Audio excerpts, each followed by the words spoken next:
All right, we're going to do literal equations and graphing calculator fractions. This is the third section. Let's get started. All right, a literal equation is an equation that has more than one variable. I've got an example of one at the bottom down here. This has no numbers at all. I have 3 variables here, okay? You can't really solve for anything that x equals a number or m equals a number, but we could solve this, and I'll show you how, all right? When we're going to be solving it, we'll only solve for one of those variables. And when we do that, that one will be all by itself. So remember, the one you're solving for will be all by itself when you're done. For example, this says solve for x. It's telling, when I was first learning this, I'm going to make sure you pay attention up here, Isaac. Good. When you're solving for this, this is the one that will be all by itself. When you're finished, it will look like x equals a bunch of stuff.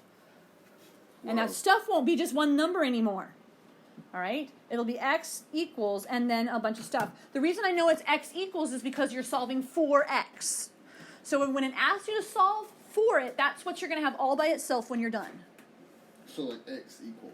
X equals. And it won't be one number anymore. It'll be a bunch of stuff. Shouldn't it be negative x? Like if you're going to like make x by itself, you subtract x from that side and subtract. Good question. We're gonna oops. All right. Let's actually. So x equals negative z plus m. Mm-hmm. Let's actually do it.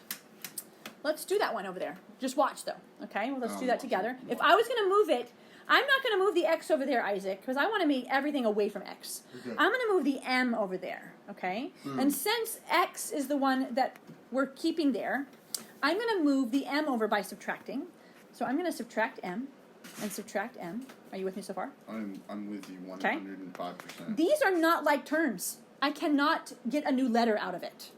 So it will just be z, and I make a little line through my z because it doesn't look like a 2. Z minus m, and I am finished. X is all by itself. What? That's the end of the problem? That's it. Isn't that great? That's so weird. Okay.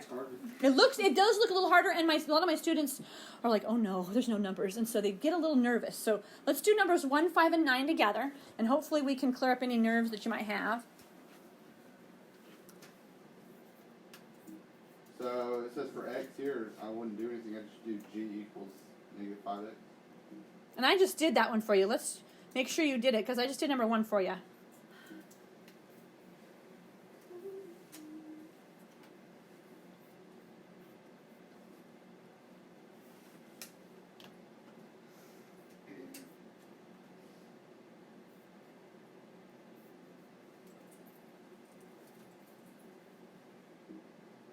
All right, we did number 1 together already. And it was number 3 next, correct? It's mine. All right. Do I need to wait to have you write down number 1? Is everybody there? I've been there. All right, you've been there. Okay, so this one says I'm solving for A. So that means I usually leave A alone and I move everything away. I thought we were going to do 5 and 9. Was it 1, 3, 5, and 9 or just 1, 5, and 9? 1, 5, and 9. Okay, let's go. Thank you. So we're going to do, okay, this one, I'm solving for x, so what do I need to move away from x? The negative 5. Am I going to add it over because it's a negative? I'm going to divide because we're multiplying. We have to do the opposite of what it's doing to the x. So I'm going to divide by the negative 5. X is going to stay. What's this g and the negative 5 going to become? Just stay that way. It's going to be x equals the g and the negative 5. I'm not going to do anything. It can't become something new. Negative, like yes, in front of the yes, definitely. You can put that negative in front of that. Does it matter? It doesn't matter. Okay, cool. Okay. I think probably your book will have it like this, but that negative technically could go with the G, it could go with the 5, it could go in front, but it can't do all of it. It has to pick one of them. All right? And I said I'm going to do 9 next. Is that correct? Okay. It's mine.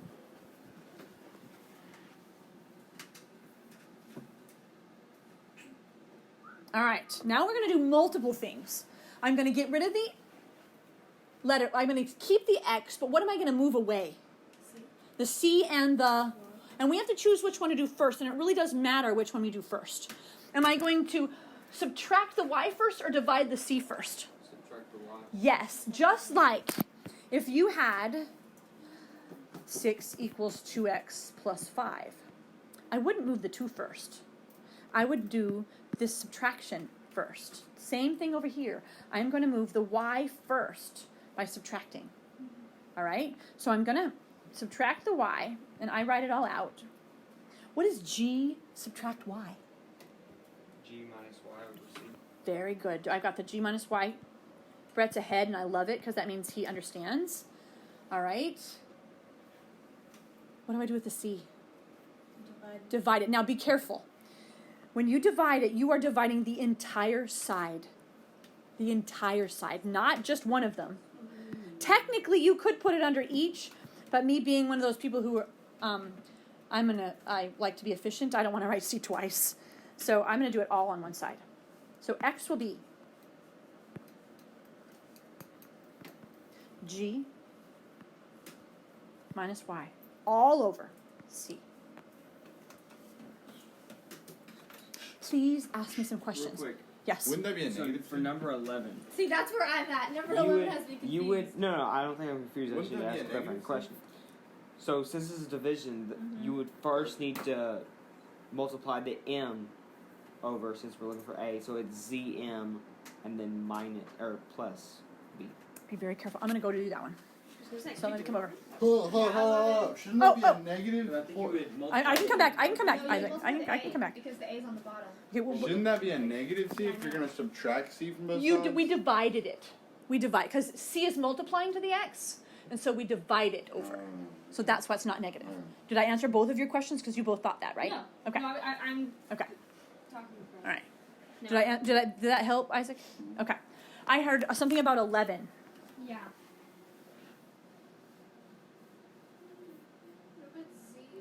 All right.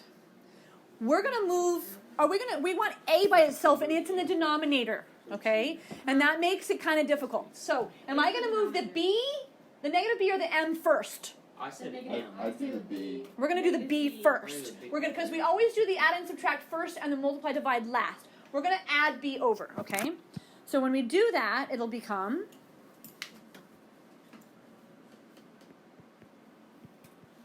Z plus B, and I always like to put a little line between my Z's, Oh, you used to put that in equals parentheses. M over A. Now, Boom. I'm going to talk geometry for a minute, and then I'm going to talk ungeometry for a minute, I haven't okay? done geometry yet. I know, that's why I'm going to talk skipped ungeometry it. afterwards. Do you guys remember means and extremes? Yes. Okay. Maybe. I heard means and Means and extremes. Remember we can flip certain things? We want that A, remember? We want the A to be on top, right? I could just flip these. Pew, and be done. Oh, yeah. All right? How would you be done? Because Means- A will be on top, and that's what we done, and that will be on the bottom. That makes no sense. I know. I'm gonna explain how to do it without that. You But if know you guys that are makes tricky no enough, sense. you can just catch on and do it quick. All right? So I can just flip these, and I'll have, Yeah. because this little guy here doesn't really need to be there.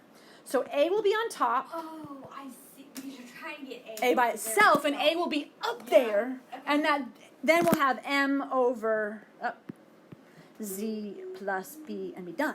Now, for those of you who don't do the means and extremes, but maybe you could. Got you. You got it? You got it? Okay. See how I got fast it, that yeah. was? Now that's the quick, fast, what we call means and extremes for you geometry people. But for those of you who are not in geometry, Why would you erase I skipped it.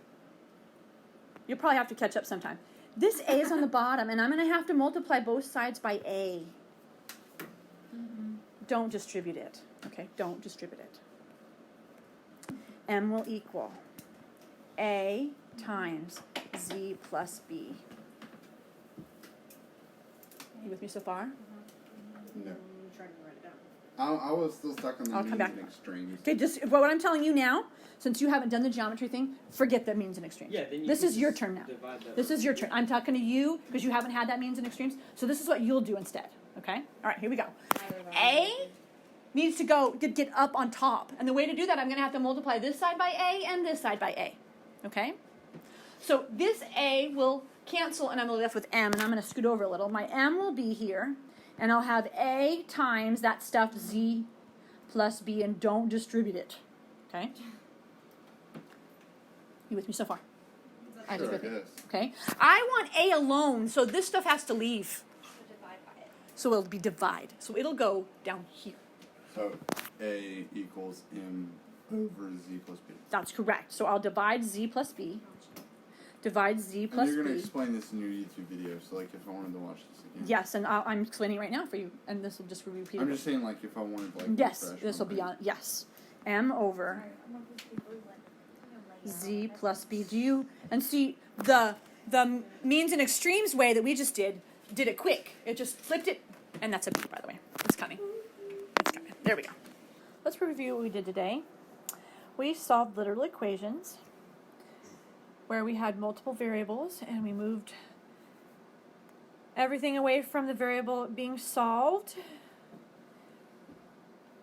And we introduced formula madness. Goodbye.